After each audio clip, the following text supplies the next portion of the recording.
So, hello, and welcome everyone to our session, Fragile Contexts and Indigenous Communities. Thanks so much for joining in.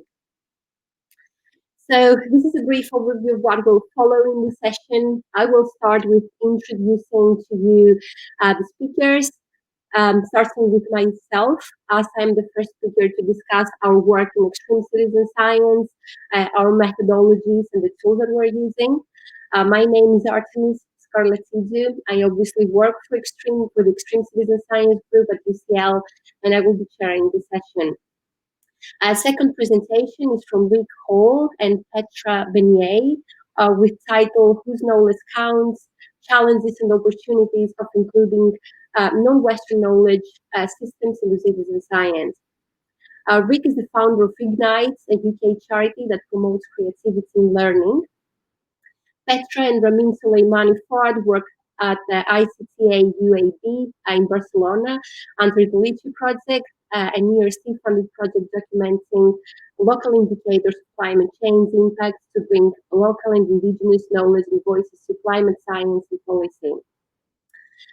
Third presentation will be from Dimitris, Argyriou and Nerea, Turreira, with title ICT-based monitoring in a fragile context, forest protection by indigenous communities in Cambodia. Dimitris is the founder of Forest and Peoples Organization, a new forest monitoring consultancy organization which works with indigenous peoples and technology. And Nerea Reyes-García is a postdoc researcher at the University of Copenhagen. We have done some preparation work and we collect seeds at the lessons learned from all our cases and from working with communities in this context, and Nerea will present those at the end. We will have hopefully, and if everything goes according to plan, about 5 to 10 minutes for questions at the end. But I would like to ask everyone to ask your questions during the presentation using the Vimeo chat. In your question, please mention the name of the speaker your question is directed to. I'll try to balance questions at the end so that all speakers get an opportunity to answer them. So before I start, I would like to shout out to everyone who continuously contributes to this work. And this includes Muki Haklay, Jerome Lewis, Marcus Moreu, Megan Law, Simon Hoyte, Fabien Moustard, and Rafael Caravagnotti. So we'll start with the extreme citizen science work that we are doing with indigenous communities. So for those who don't already know what extreme citizen science is, we have defined it as a philosophy of situated bottom-up initiatives which take into account local needs, practices, and cultures to work with broad networks of people to design and build new devices and knowledge creation processes which can transform the world. Apart from the philosophy, which defines and frames our work, Extreme Citizen Science, or EXCITES in short, is a research group at UCL which consists of around 20 researchers at the moment from multiple disciplines. Citizen science efforts take place in an era where the public and the scientific community have all come to the realization that Western beliefs about techno-scientific innovation, top-down approaches, and excluding communities from the broader sustainability agenda and debate are highly problematic. This is because people are integral to how their environments are shaped and the diversity that these environments support. And we need to account for those types of knowledges. We need to learn from them and include their views and knowledges into the broader sustainability agenda. This is very much in line with the work that we do in EXCITES. So extreme citizen science initiatives rely on communities identifying and defining the initial problem themselves.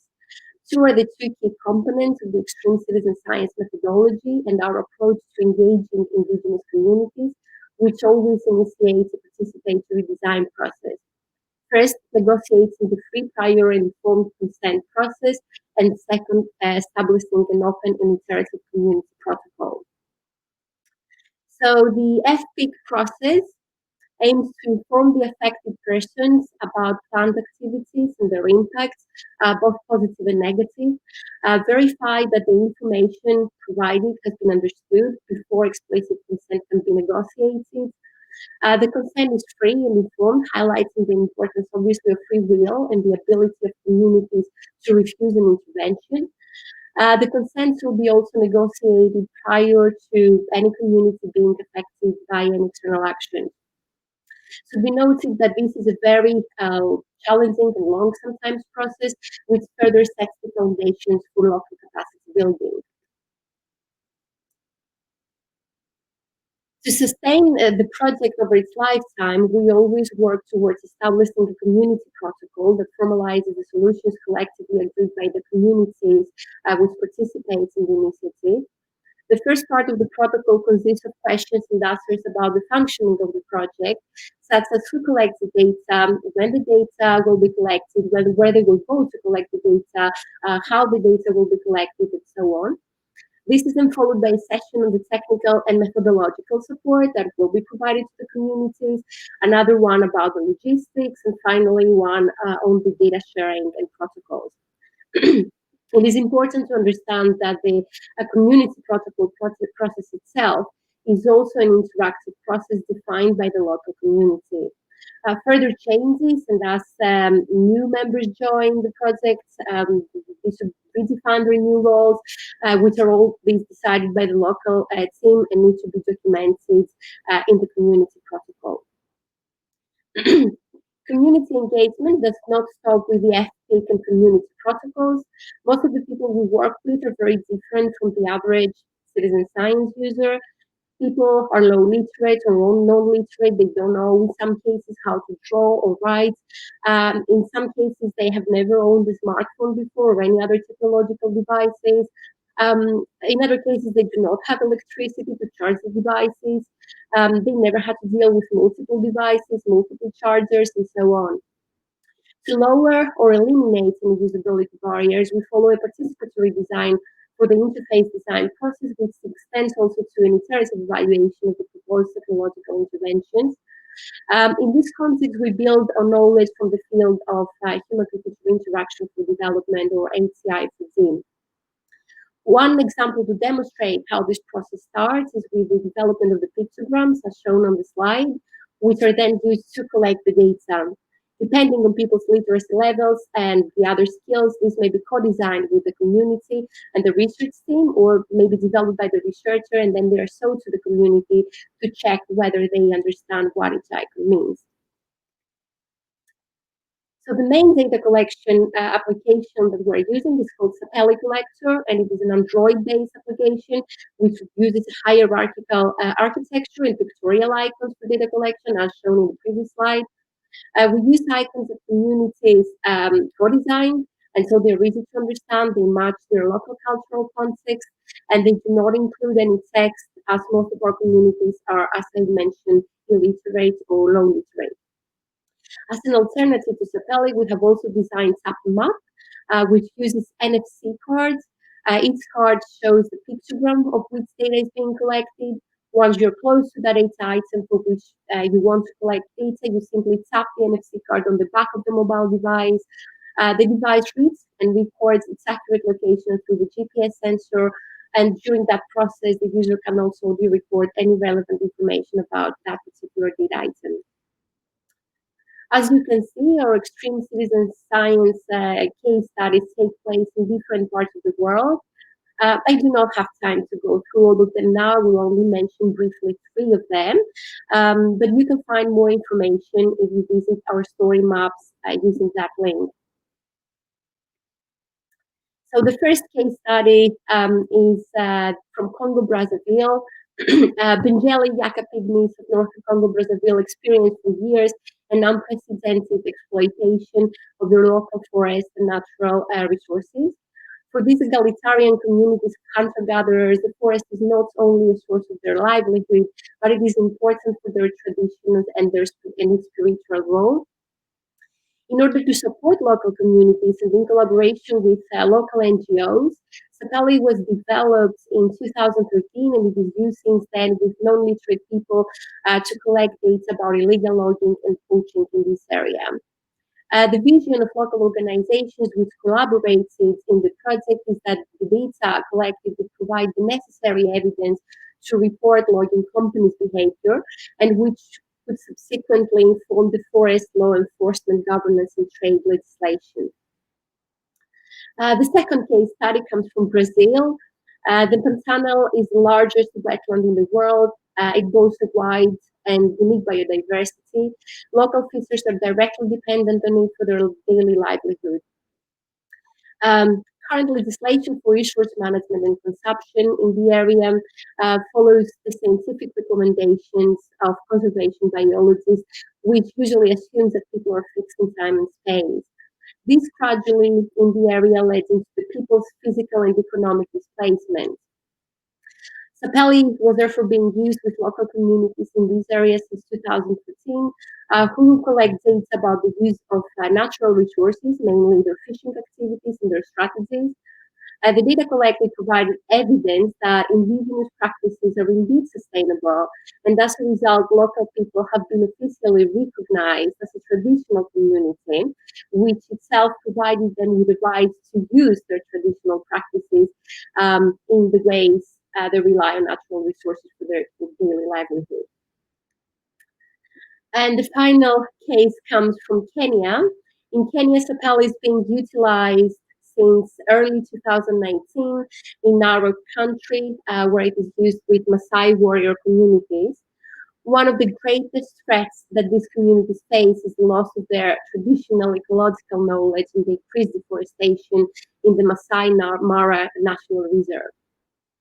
Sapeli is therefore used to assist them in collecting and recording traditional ecological knowledge related to indigenous plants. Within a few hours after our initiative was launched there last year, individuals from the community gathered over 100 data items, and since then they've collected thousands of points with information about the medicinal and other properties of local indigenous flora. So we'll now pass it to Rick Hall and Petra Benyei, who will talk about whose knowledge count, challenges and opportunities, including non-Western knowledge systems into citizen science. Thanks, Artemis. And hello, everyone. Now you can put a face to all those Vimeo chat comments that I've been making around. So I'm really sorry to tell you that Rick has not been able to join yet. So I will just present a bit the part that I was in charge of, and then if he can join, he'll just jump in now or maybe at the end. Let me share my screen.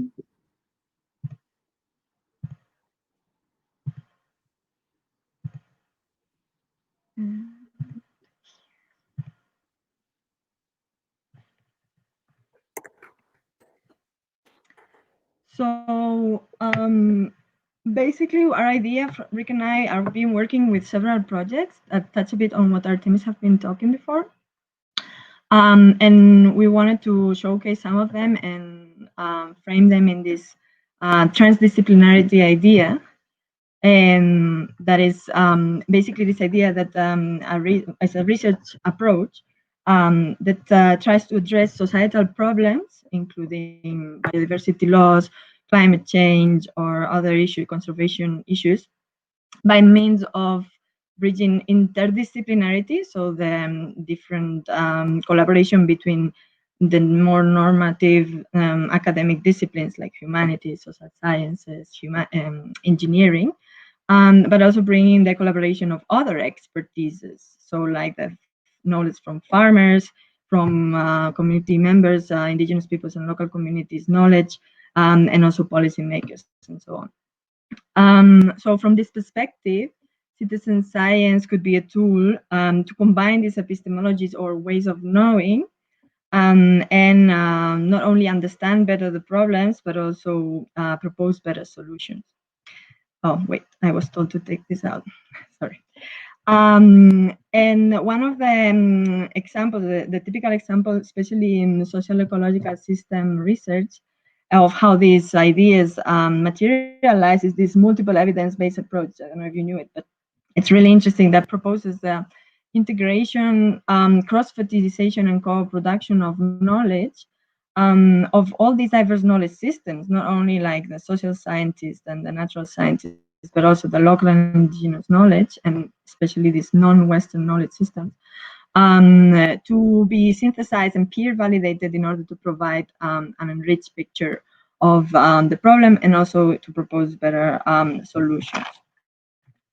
And so this type of approach is super important in order to achieve this famous empowerment, inclusion, and equity that we all strive to, or should strive to obtain when we do citizen science, no? Because the whole idea departs from bringing all these marginalized knowledge systems in a more horizontal way, let's say, that actually breaks down or tries to balance these historical injustices that we are all kind of aware of. And also the idea would be through transdisciplinarity and also in citizen science, that the decision making is tried to be co-produced, and not only a one-time thing, but also throughout time and in the long term. So, but despite all these benefits from bringing all these knowledge systems together, it's really interesting that in the citizen science arena, and you have seen this throughout these last days, not a lot of projects are trying to engage these non-Western epistemologies or ways of knowing. No?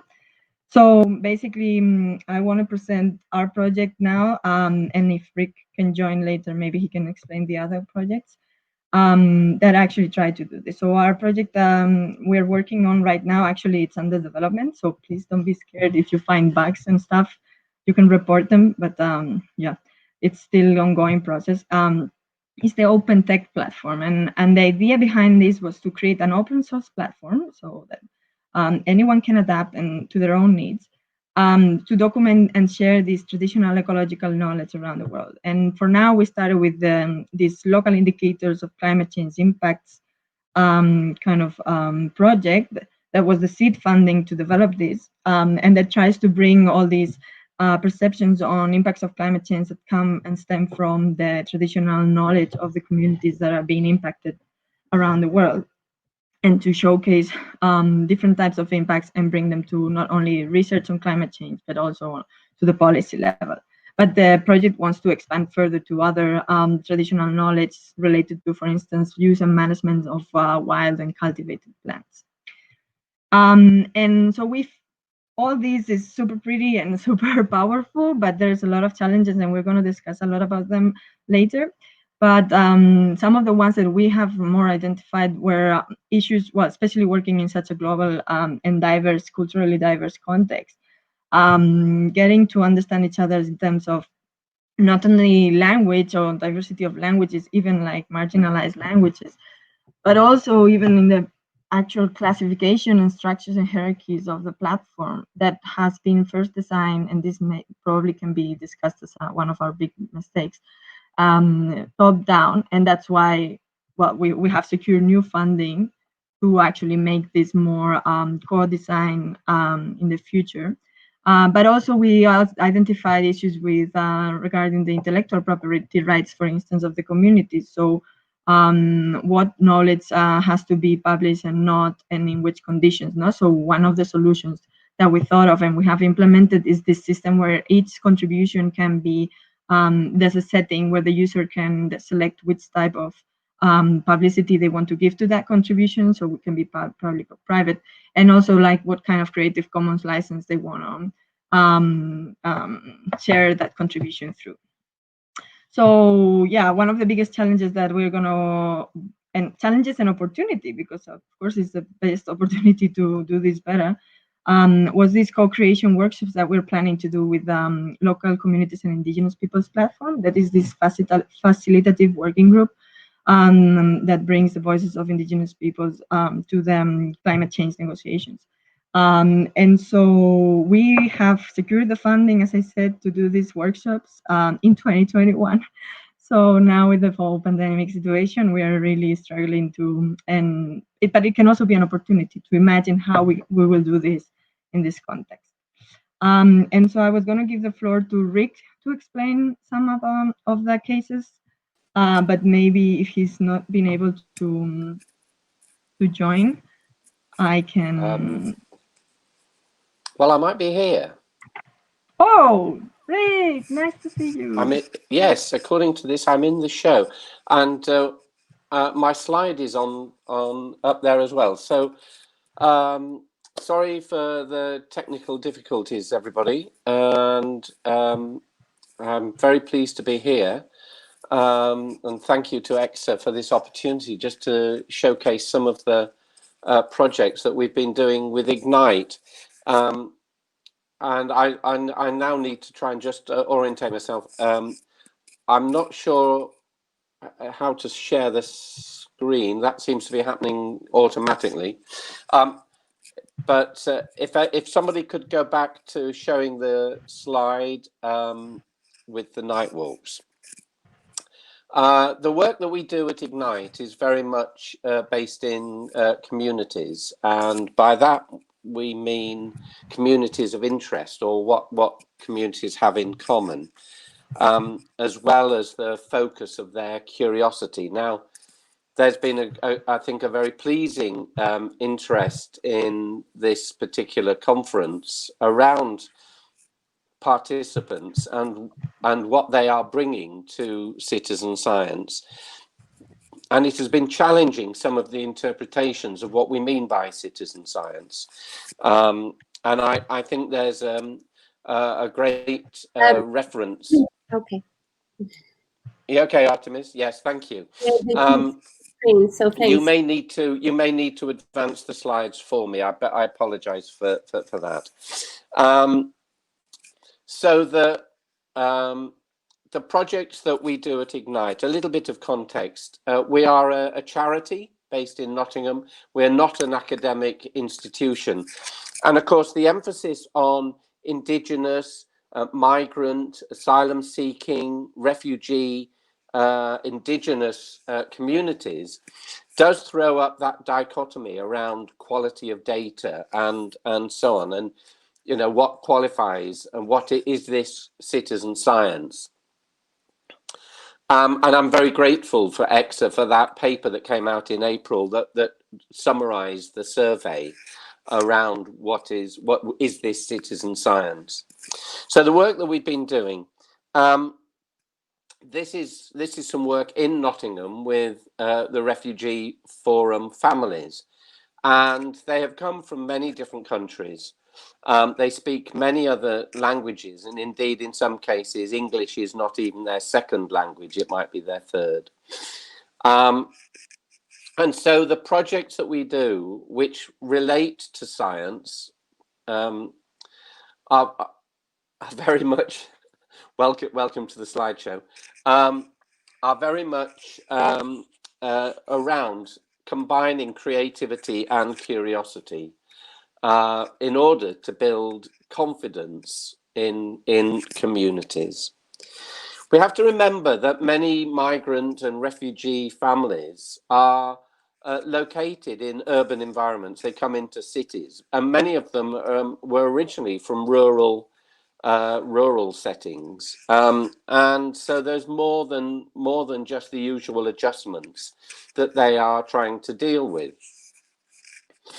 And for me, this particular slide, which has just disappeared, thank you, is the significant picture. Really, is the woman tending the fire.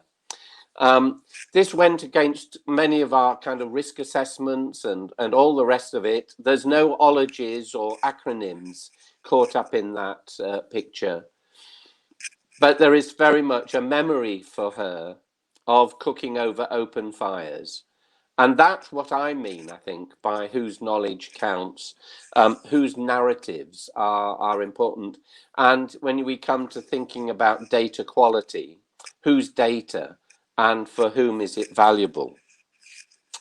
So those are the kind of key thoughts that we've been developing. And the other value, I think, of an organization like Ignite, there's twofold, really. One is that we often engage scientists, researchers in the projects that we do, but we're just as likely to involve artists. And I think there's a lot we can learn through the practice of community arts, not least because it overcomes the inhibitions of language. And it's a great way of encouraging communities to express their curiosity in creative ways. So the point I'm making is that through these narratives,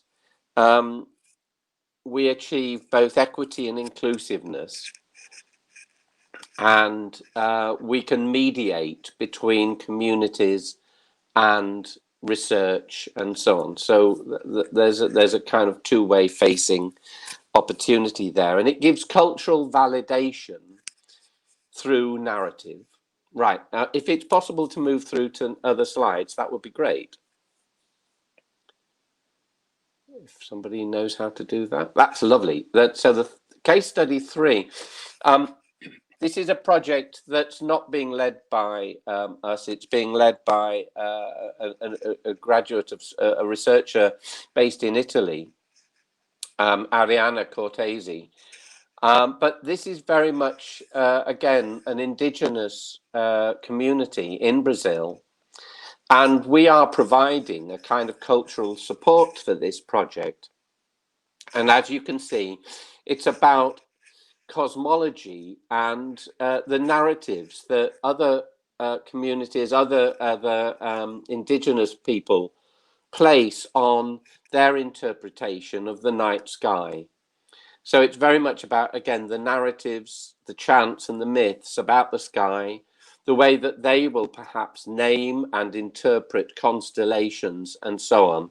And so we want to capture and collect those narratives and again, give status to that indigenous traditional cultural knowledge.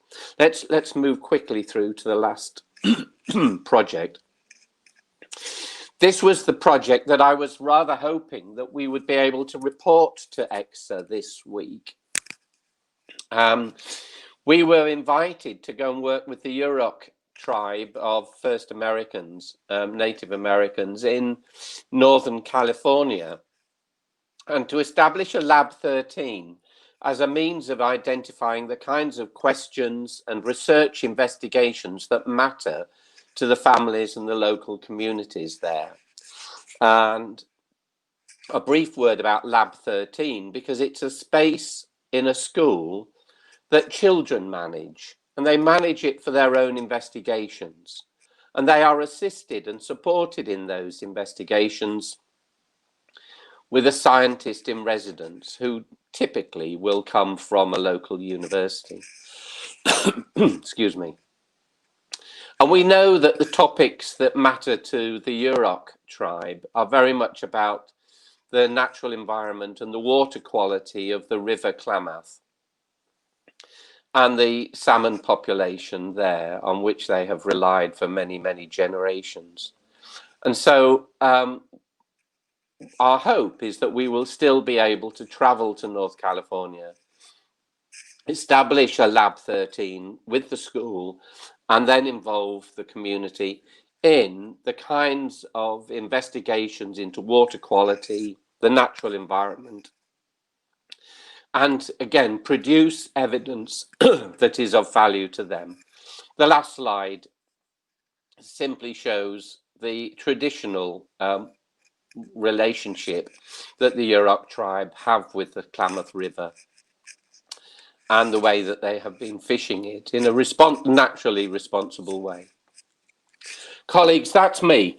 Thank you very much for your time, and I apologize again for the technical difficulties in delivering this. I now hand over, I think, to Artemis or to Dimitris. Thank you, Rick. We have to quickly move to Dimitris now.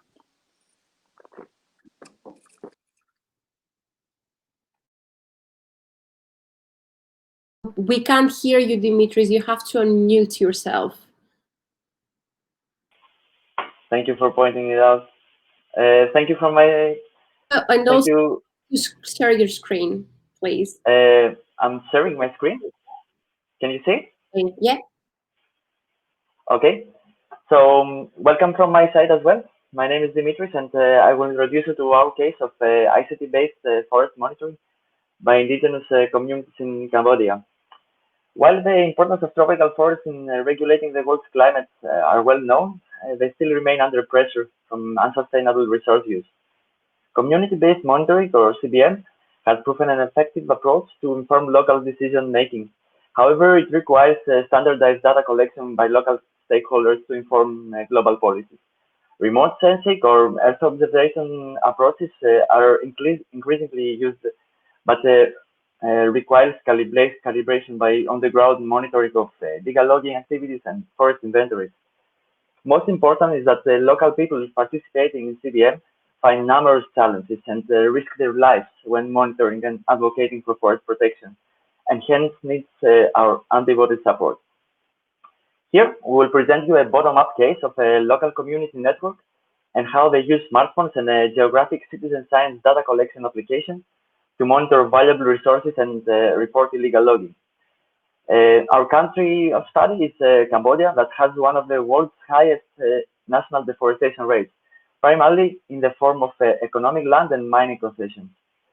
Prairie forest covers more than 500,000 hectares in the central plains of Cambodia and is the largest lowland evergreen primary forest remaining in the Indo-Chinese peninsula.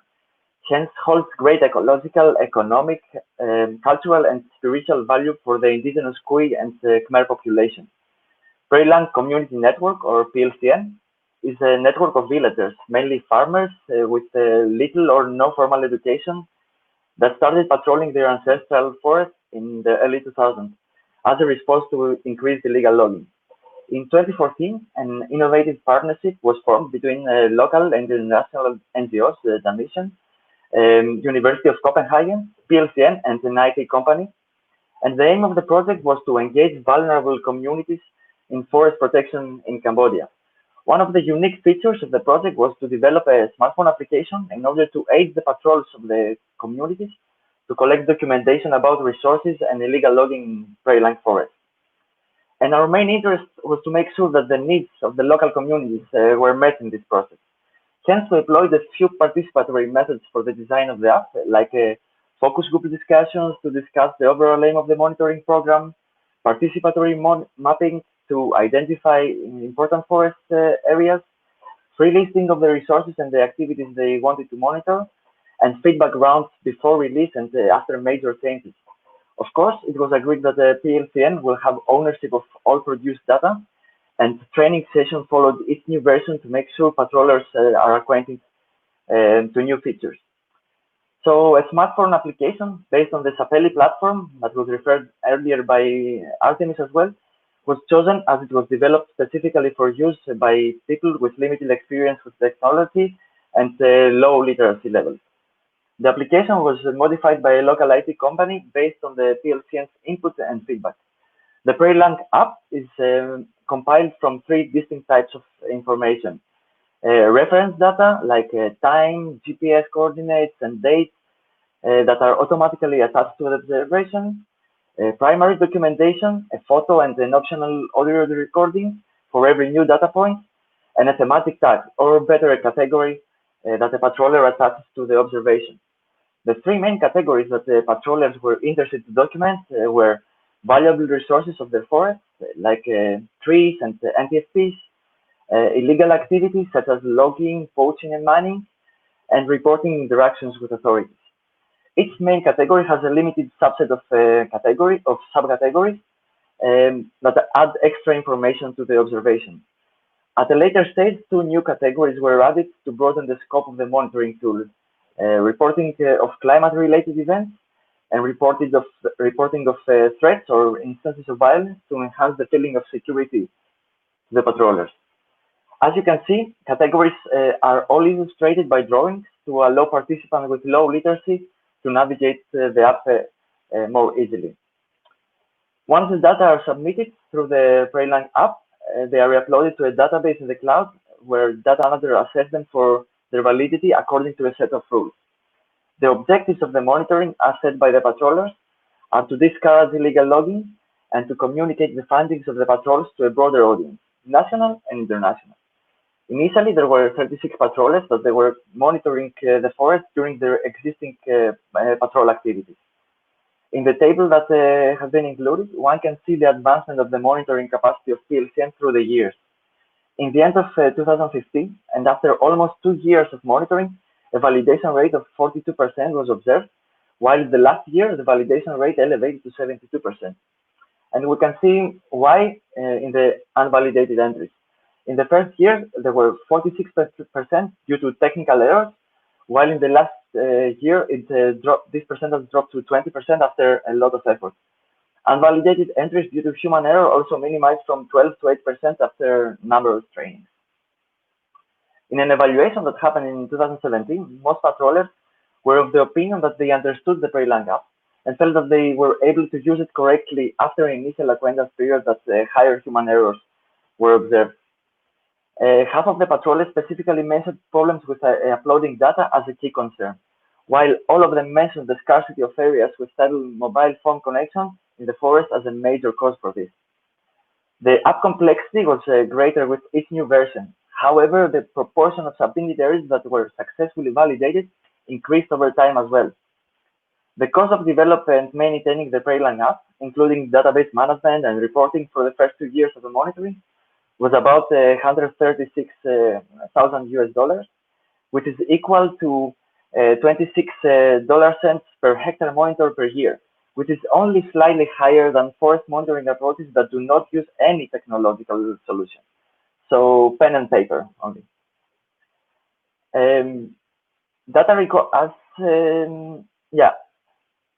As of this year, data recorded with the Preylang app were published in 8 monitoring reports and presented by PLCN members at press conferences in Phnom Penh.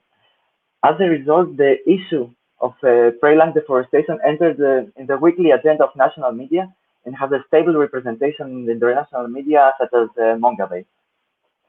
The findings of the patrolling of PLCN are communicated through social media in a monthly basis. And additionally, 2 more networks of communities have employed the same monitoring approach in Cambodia, and the innovative approach rewarded PLCN with 4 international environmental awards for their efforts to fight deforestation with such an innovative approach. Finally, after PLCN had petitioned the government to protect Preylang for 10 years, in May 2016, Preylang was declared a wildlife sanctuary.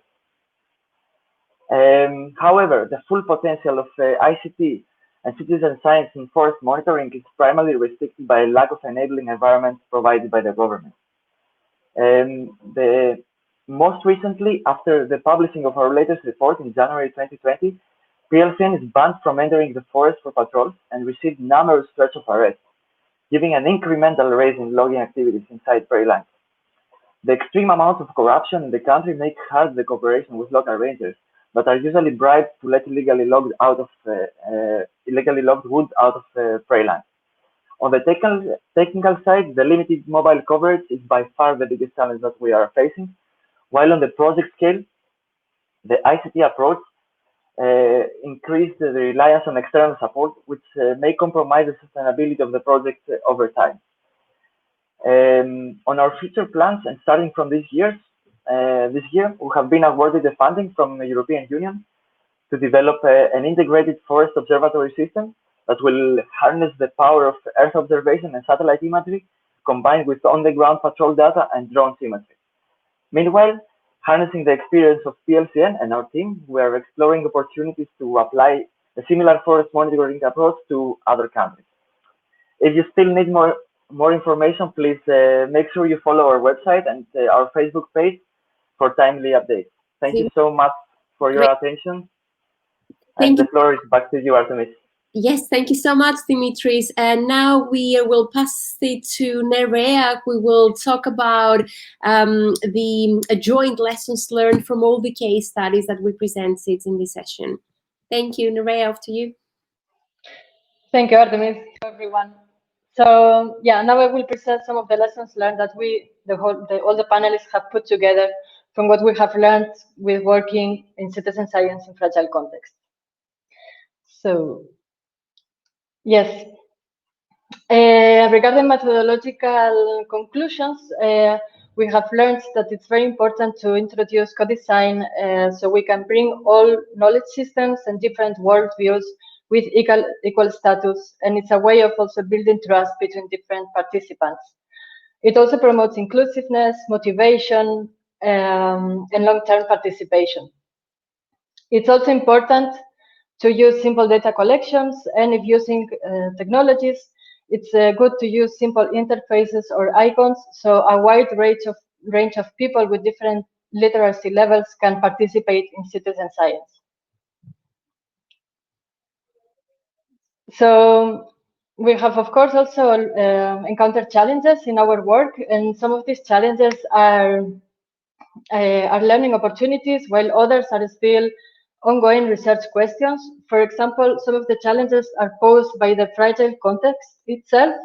We're working sometimes in politically unstable conditions, or there is low network coverage, or no electricity, as Artemis was saying before. There are also power struggles. We're often working with the marginalized people or the powerless, and maybe the enabled environment is not the best. Sometimes it's even risky, as we have seen from the cases from Congo or Cambodia. People are risking their lives in order to collect data from illegal logging, for example. And this shows how important it is for these people to collect this data. The design of socio-technical solutions should always fit the local context and its users, and this is also a challenge. We also face language diversity, which is both a challenge and an opportunity. It is a challenge because we need to find ways to communicate and understand each other, and terminologies do not always match or translate between languages or cultures. But it also brings opportunities because we have the chance to see and to learn how other people understand the world and nature, so we can appreciate the world with greater diversity. All the contributions also have to be correctly acknowledged, and there is also information that has to be protected. And for example, indigenous knowledge on plant use, on plant locations or uses should be protected by Creative Commons or other licenses to make sure that the local people have complete control and ownership of that information. We also need to address who decides which data is valid and why. There is also an epistemological divide. Is it possible to integrate scientific knowledge with non-Western traditional epistemologies? This is something that we are working forward, as we have seen from the previous presentations. There are also ethical points that we need to take into account. For example, will indigenous people or nations identify themselves as citizens in citizen science? Or is it ethical to bring a certain degree of technological dependency or changing the lifestyle of somebody that is not exposed to technologies? Will these initiatives bring any kind of power imbalances at the local area? For example, who takes the decisions? How are these being taken? Who facilitates the project? Who is the interlocutor? Who is included in the initiative and who is left out? So, as I said, these are still ongoing research questions and considerations that we are looking into. And citizen science in fragile contexts also bring opportunities at many levels. For example, these applications can become an advocacy or leverage tools for local people in fragile contexts, which promotes empowerment, and also it allows for local people to outreach and disseminate their local knowledge and realities to the outer world and have a greater impact. It's important to acknowledge that empowerment also comes through proper methodological protocol, and that it's important to involve local people right from the start, and for them to have a control and ownership of the project since the beginning. Data ownership by local people also increase responsibility feeling and data quality, and it motivates people and also promotes long-term engagement. These initiatives also have a lower carbon footprint because if foreign scientists or practitioners do not have to travel to these remote areas, then we also save on carbon from the flights. And people live on site, and this is beneficial, for example, in current times that we are facing international travel bans due to COVID-19, for example. So, as I said before, also by including different knowledge systems, languages, and worldviews, we can also appreciate and learn from different ways of understanding and describing the world. I will now finish with some good practices and positive notes. I will repeat it once again that it's important to involve local people right from the start, to follow bottom-up approaches, address local needs, and build trust, and to spend quality time, especially in the beginning of the project, to know each other and to communicate well. The local context also needs to be fully understood and appreciated prior to the design of socio-technical solutions. And this will only happen with the full and active involvement of local communities at all stages of the program implementation, as well as taking a transdisciplinary approach to support the design and implementation of citizen science initiatives. The collaboration should also promote local knowledge and agendas instead of unilaterally trying to fit local knowledge into global agendas or global initiatives. And we should also pay attention at the new norms at the new social norms that emerge at these collaborations. It's of course very important to follow research ethics and codes of conduct like free, prior, informed consent and respect the customs. It's good to think of low-tech solutions and solutions that allow for data sovereignty, to follow iteration loops, and also constantly examine the goals and the means. And it's also a good reminder to be humble and to recognize and allow other forms of knowledge, to be patient with ourselves and be patient with others, because it's a challenging process to integrate different knowledge systems, but the effort is really worth it. And with these words, I will now leave the floor to Artemis again. Thank you. Thank you very much, Nerea. Can you continue sharing the slides, if possible? Yeah.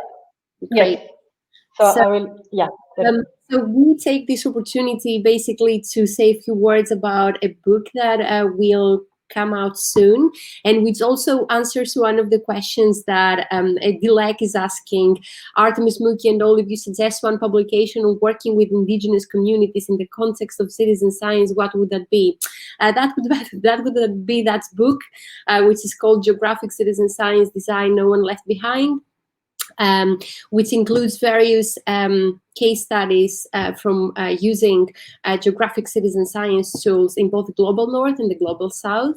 And it talks about the barriers and the opportunities and how projects can be designed more efficiently to tackle the issues that we encounter in these contexts. It will be published early next year in February 2021. We have a link, which I hope it will be also shared in the Vimeo chat now, where you can check it on the UCL Press website, the table of contents and so on, and it will be open access. Thank you very much, everyone. So we will now try to answer some of the questions that are received in the chat. I'll start with some of them are like comments.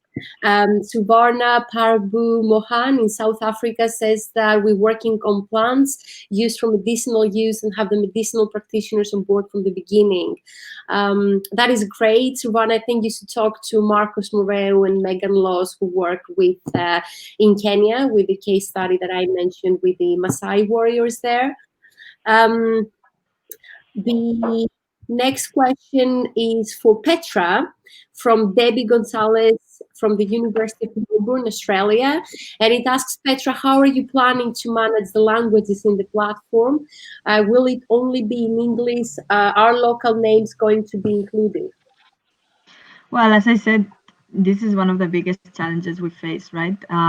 So we started by translating all like the user interface and the categories and the classification systems that we have into the main languages that we know as themes. So that will be, for now we have French, Spanish and Catalan. And then we plan to include Chinese, German, and Portuguese. We are a big team, but not all of us are working on the citizen science component, so that's also a challenge. But then the thing is gonna get crazy when we get Swahili or I don't know, a lot of local languages that want to participate. So yeah, I was thinking about all this conversation. There was some conversation about translation wikis, and we're really interested in something like that people themselves can translate the platform. So if anybody has any ideas, please put them in the Vimeo chat or get in contact with us because we're really interested in this. We don't have a solution. Sorry, Debbie. Great. Thank you, Petra. Some other comments. Ono Giller says that Petra and Nick, thank you for the very interesting presentation. He's interested to learn more about the project that you highlighted in your presentation and suggests we get in touch with Rick and Petra directly.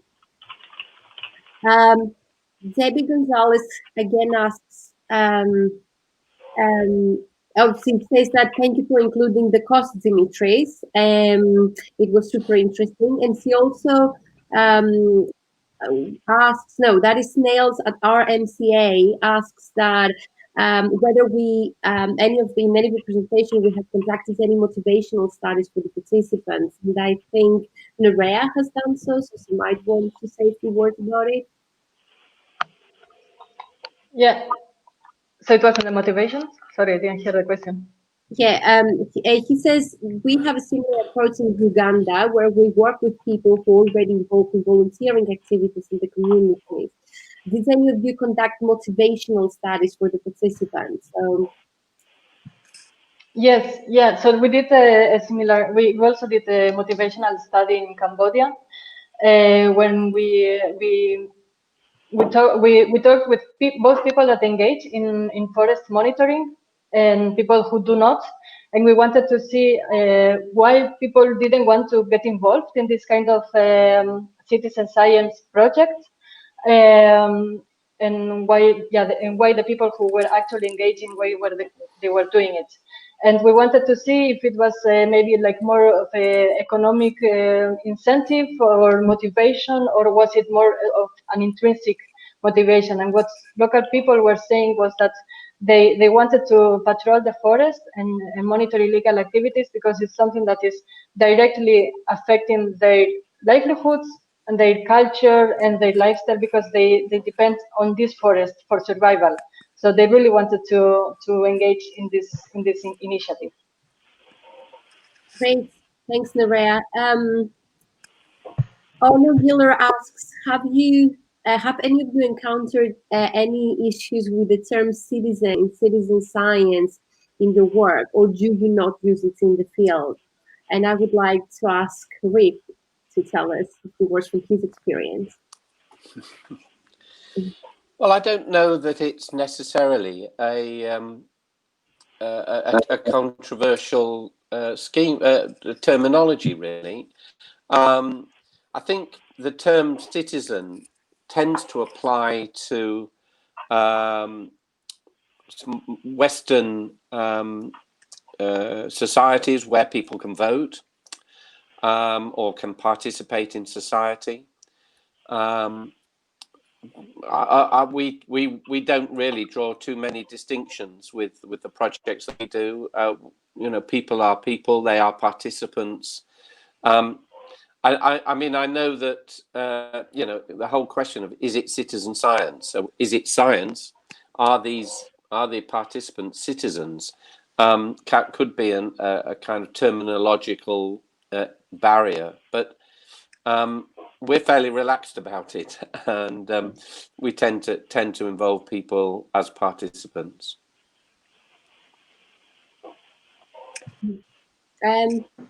Thank you very much, Rick. Petra, what about in your case?